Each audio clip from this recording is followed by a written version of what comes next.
तुलसीदास का जन्म उत्तर प्रदेश के बांदा जिले के राजापुर गांव में सन 1532 में हुआ था। देखिए तुलसीदास हमारे दूसरे कवि है कक्षा 10 के पाठ्यक्रम में दूसरा जो पाठ है वो तुलसीदास का है, राम लक्ष्मण परशुराम संवाद। और तुलसीदास का कवि परिचय अक्सर पूछा ही जाता है, इसलिए ये बहुत महत्वपूर्ण है, अति महत्वपूर्ण है। और 99% तुलसीदास का परिचय माध्यमिक शिक्षा बोर्ड की 2024 की परीक्षा में पूछे जाने की पूरी संभावना है, इसलिए इसे हमें बहुत ही गहनता से पढ़ना है और परीक्षा की दृष्टि से उपयोगी भी है। देखिए तुलसीदास का जन्म उत्तर प्रदेश के बांदा जिले के राजापुर गांव में सन 1532 में हुआ। कुछ विद्वान उनका जन्म स्थान सोरो जिला इटावी मानते हैं, अर्थात कुछ का मानना तो क्या है कि इनका जन्म स्थान राजापुर में नहीं बल्कि कहां पर है, सोरो जो गांव है जिला एटा में है, वहां पर इनका जन्म हुआ है। तुलसीदास का बचपन बहुत संघर्षपूर्ण व्यतीत हुआ। ये जो बचपन वाली बात है बच्चों विद्यार्थी, ये लगभग सभी कवियों के बचपन का जो समय था, बचपना जो था वो या तो अभाव में या संघर्षपूर्ण व्यतीत हुआ था। इसे तो हमें याद रखना ही है। लगभग सूर्यकांत त्रिपाठी निराला है, तुलसीदास है, सूरदास है और भी अन्य कवि है, तो लगभग बचपन अभाव या संघर्षों में व्यतीत हुआ। जबकि तुलसीदास का बचपन बहुत संघर्षपूर्ण था, बहुत संघर्षपूर्ण व्यतीत हुआ, क्योंकि प्रारंभिक समय में इनको इनके माता पिता के द्वारा क्या है छोड़ दिया गया था, अलग कर दिया गया था, अर्थात उनका माता पिता से बिछोड़ हो गया था। गुरु कृपा से राम भक्ति का मार्ग मिला है। मानव मूल्यों के उपासक कवि के रूप में इन्हें माना जाता है। राम भक्ति परंपरा में तुलसी अतुलनीय है।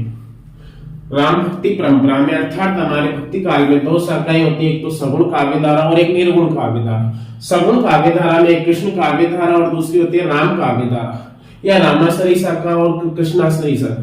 तो रामाश्रयी शाखा में रामाश्रयी या राम भक्ति काव्य धारा के प्रतिनिधि कवि के रूप में अगर किसी को माना जाता है तो वह है तुलसीदास। अर्थात तुलसी के समान कोई अन्य कवि राम भक्ति परंपरा में नहीं हुआ है। अर्थात तुलसी राम भक्ति परंपरा में क्या हो गए, अतुलनीय, इनके समान कोई दूसरा कवि नहीं हुआ। तुलसी की प्रसिद्ध रचना है रामचरितमानस, जिसमें उन्होंने राम को मानवीय मर्यादाओं का पालन करने वाला और आदर्शों का प्रतीक बताया है। रामचरितमानस उत्तरी भारत की जनता में बहुत लोकप्रिय ग्रंथ रहे। रामचरितमानस उत्तरी भारत की जनता के बीच बहुत ही लोकप्रिय ग्रंथ रहा है। इनके अन्य प्रमुख रचनाएं जैसे कवितावली, गीतावली, दोहावली, कृष्ण गीतावली, विनय पत्रिका, बरवे रामायण, जानकी मंगल, पार्वती मंगल, ये इनकी महत्वपूर्ण रचनाएं और भी हैं। रामाज्ञा प्रश्नावली है, रामललानाच्छु है, ये इनकी महत्वपूर्ण रचनाएं हैं। और इनका अवधी और ब्रज भाषा दोनों पर समान अधिकार था, अर्थात दोनों भाषाओं में इन्होंने काव्य रचना कि इस प्रकार से तुलसीदास अति महत्वपूर्ण कवि माने जाते हैं। हमारे माध्यमिक शिक्षा बोर्ड 2024 की जो कक्षा 10 की परीक्षा है उसके लिए अति महत्वपूर्ण हमारा ये प्रश्न यहाँ से बन सकता है कि तुलसीदास का कवि परिचय लिखिए। इसलिए हमें इसे बहुत गहराई से और बहुत ध्यान से पढ़ना हो और याद करना। देखिए आगे तुलसीदास की जो विशेष बात है वो है तुलसीदास का अवधि व ब्रज भाषा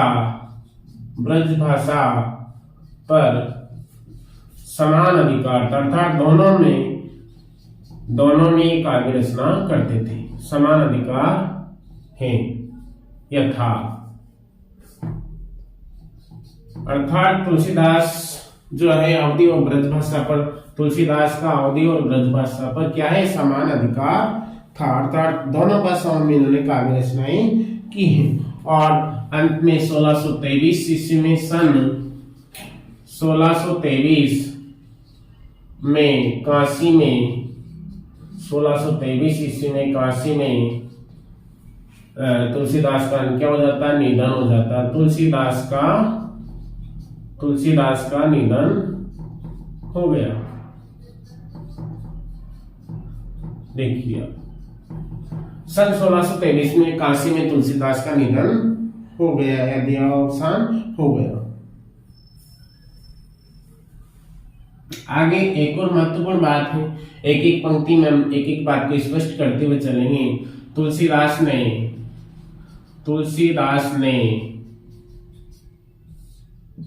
रामचरितमानस की रचना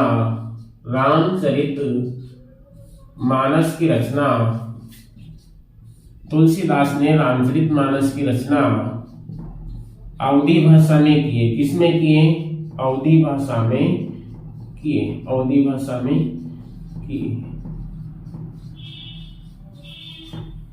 तुलसीदास ने रामचरितमानस की रचना अवधी भाषा में किए तथा कवितावली व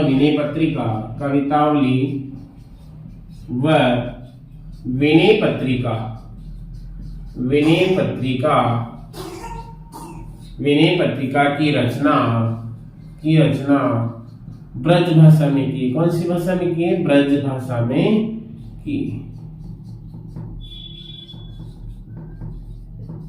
तो रामचरितमानस की रचना तुलसीदास ने अवधी भाषा में तथा कवितावली व विनय पत्रिका की रचना तुलसीदास ने ब्रज भाषा में। रामचरितमानस के मुख्य छंद हैं रामचरितमानस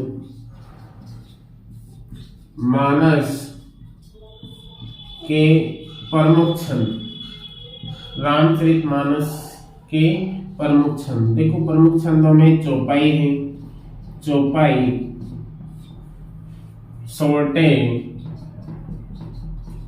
सोरठे, दोहे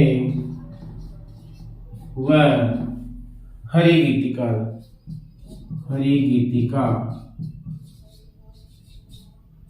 तथा बीच बीच में अन्य छंद भी पिरोए गए हैं। अन्य छंद भी पिरोए गए हैं। अर्थात जो मुख्य छंद हैं रामचरितमानस के प्रमुख छंद चौपाई, सोरठा और दोहे हैं, गीतिका भी है। बीच बीच में क्या है? अन्य छंद भी इसमें पिरोए गए हैं। विनय पत्रिका की रचना गेय पदों में हुई है। विनय पत्रिका की रचना ये कौन सी रचना है? गेय है, गाने होंगे। विनय पत्रिका की रचना कौन से पदों में हुई है? गेय पदों में, यानी गाने योग्य पदों में हुई है। विनय पत्रिका की रचना गेय पदों में हुई है। और कवितावली जो रचना है तुलसीदास की, कवितावली में कवित्व तथा सवैया छंदों का प्रयोग हुआ है। कवितावली में कवि तथा सवैया छंदों की छटा देखी जा सकती है।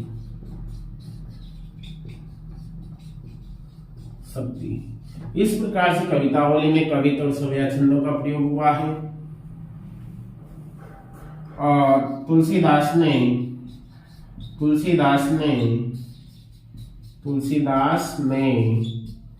प्रबंध व मुक्तक दोनों प्रकार का काव्य रचा है। तुलसीदास ने प्रबंध व मुक्तक दोनों प्रकार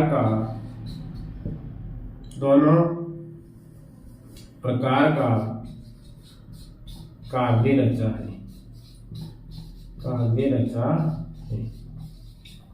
इस प्रकार से तुलसीदास का सामान्य जीवन परिचय हमने पढ़ा। जीवन परिचय, साहित्यिक परिचय। सबसे पहले जन्म 1532 ईस्वी में जो राजापुर गांव में, बांदा जिला उत्तर प्रदेश में हुआ। कुछ विद्वान मानते कि इनका जन्म जिला एटा सोरो गांव में हुआ है। तुलसी का जो बचपन था अभाव एवं संघर्षों में व्यतीत हुआ है और ये मानवीय मूल्यों के उपासक कवि माने जाते हैं। प्रारंभिक समय में माता पिता से इनका बिछोह हो गया था, इसलिए इनका जीवन संघर्षपूर्ण व्यतीत हुआ है। गुरु कृपा से राम भक्ति का मार्ग मिला है।